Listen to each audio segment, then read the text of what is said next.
Hello students, অষ্টম শ্রেণীর কোষে দেখি 11-এর 15 নম্বর অঙ্কটি হল একটি বিধানসভা কেন্দ্রের ভোটারদের 80% ভোট দিয়েছেন এবং বিজয়ী প্রার্থী প্রদত্ত ভোটের 65% ভোট পেয়ে নির্বাচিত হয়েছেন। তিনি মোট ভোটের শতকরা কত ভোট পেয়েছেন হিসাব করে লিখি। ভোটারদের 80% ভোট দিয়েছেন, অতএব মোট ভোটার 100 জন হলে ভোট দিয়েছেন 80 জন। পার্সেন্টেজ অর্থাৎ মোট 100 হবে। বিজয়ী প্রার্থী প্রদত্ত ভোটের 65% ভোট পেয়েছেন। প্রদত্ত ভোট অর্থাৎ 80টি ভোট, অতএব বিজয়ী প্রার্থী ভোট পেয়েছেন 80 গুণ 65/61টি ভোট। 65% আছে, তাহলে 80-কে 65/100 দিয়ে গুণ করলেই কয়টি ভোট পেলেন বিজয়ী প্রার্থী পাওয়া যাবে। 0 0 কাটা, 8-কে 2 দিয়ে কাটলে 4 হয়, 10-কে 2 দিয়ে কাটলে 5 হয়, 65-কে 5 দিয়ে কাটলে 13 হয়, 5 13 65 সমান সমান 4 গুণ 13 সমান সমান 52টি ভোট। 4 13 52। এখন মোট ভোটার 100 জন হলে বিজয়ী প্রার্থী 52টি ভোট পেয়েছে। মোট ভোটার 100 ছিল, বিজয়ী প্রার্থী 52 ভোট পেয়েছে, তাহলে 100টি ভোটের মধ্যে 52টি ভোট পেয়েছে, অতএব বিজয়ী প্রার্থী মোট ভোটের 52% ভোট পেয়েছেন। 100-র মধ্যে যেটা পাবে সেটাই শতকরা বা পার্সেন্টেজ। এটা উত্তর হলো।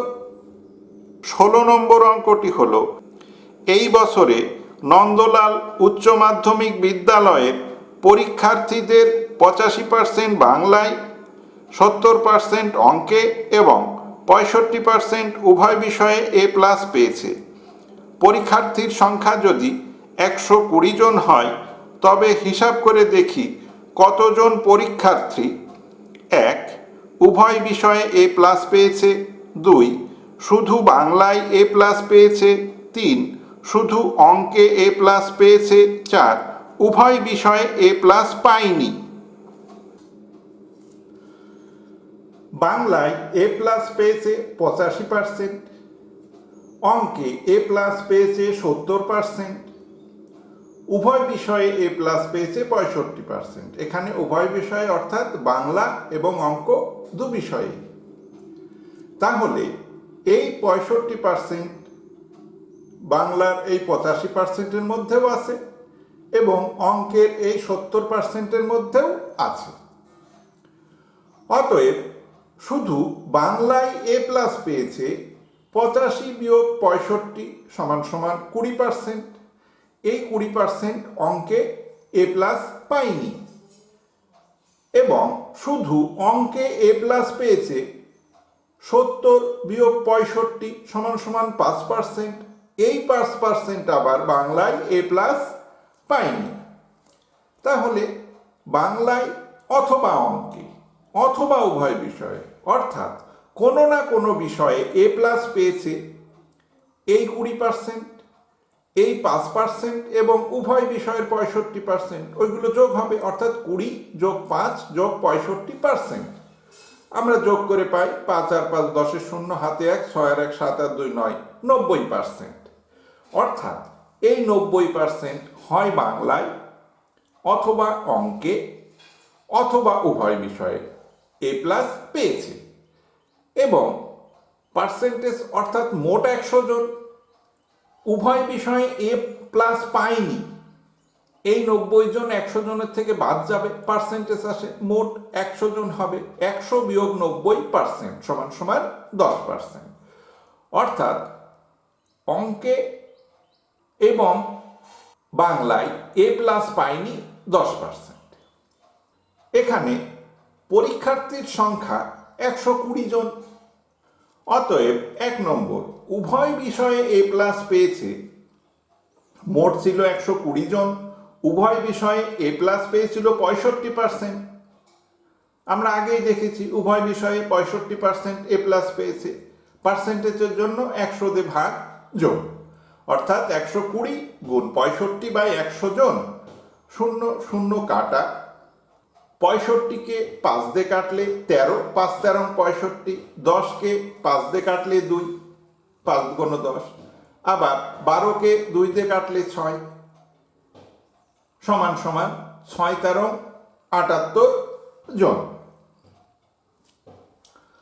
2 নম্বর, শুধু বাংলায় এ প্লাস পেয়েছে মোট 120 জন।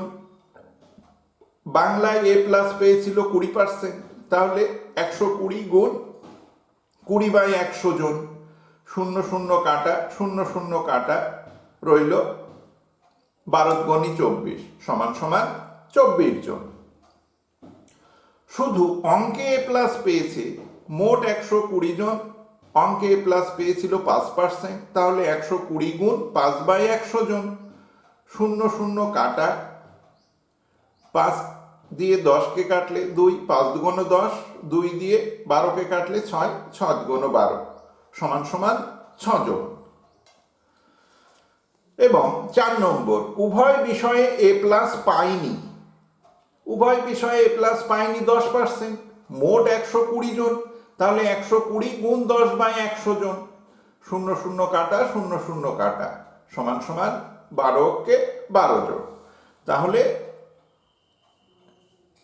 78 জন, 24 জন, 6 জন, 12 জন সবগুলোই উত্তর হলো। 17 নম্বর অঙ্কটি হলো আমিনা বিবির বেতন প্রথমে 20% বৃদ্ধি পেয়ে পরে 20% হ্রাস পেল। আমিনা বিবির বেতন শতকরা কত পরিবর্তন হলো হিসাব করে লিখি। ধরি আমিনা বিবির বেতন ছিল 100x টাকা, অতএব 20% বৃদ্ধি পেলে বেতন হবে 100x যোগ 100x গুণ 20/100 টাকা। 100x টাকা ছিল, 20% বৃদ্ধি পেল, তাহলে 100x প্লাস 100x গুণ 20/100 টাকা,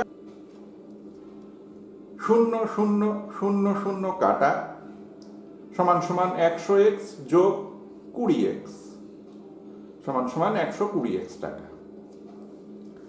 আবার 20% হ্রাস পেলে বেতন হবে, এখন বেতন হয়ে গেছে 120x টাকা, তাহলে 120x হ্রাস পেয়েছে, মাইনাস হবে 120x গুণ 20/100 টাকা, 0 0 0 0 কাটা সমান সমান 120x বিয়োগ 12 গুণ 24x সমান সমান 96x টাকা। 120x থেকে 24x বাদ দিলে 96x থাকে। আগে বেতন ছিল 100x টাকা, এখন বেতন হলো 96x টাকা, তাহলে বেতন হ্রাস পেল, অতএব আমিনা বিবির বেতন হ্রাস পেল 100x বিয়োগ 96x টাকা সমান সমান 4x টাকা। এখন বেতন ছিল 100x টাকা, হ্রাস পেয়েছে 4x টাকা, অতএব বেতন হ্রাসের হার অথবা বেতন শতকরা হ্রাস পায়, একই কথা। 4x বাই 100x গুণ 100%, x x কাটা 100 100 কাটা সমান সমান 4%। এখানে বেতন হ্রাসের হার লিখলে আমরা পার্সেন্টেজ লিখতে পারবো, এবং শতকরা বেতন হ্রাস পায় যদি লিখি তাহলে 4 টাকা লিখতে হবে।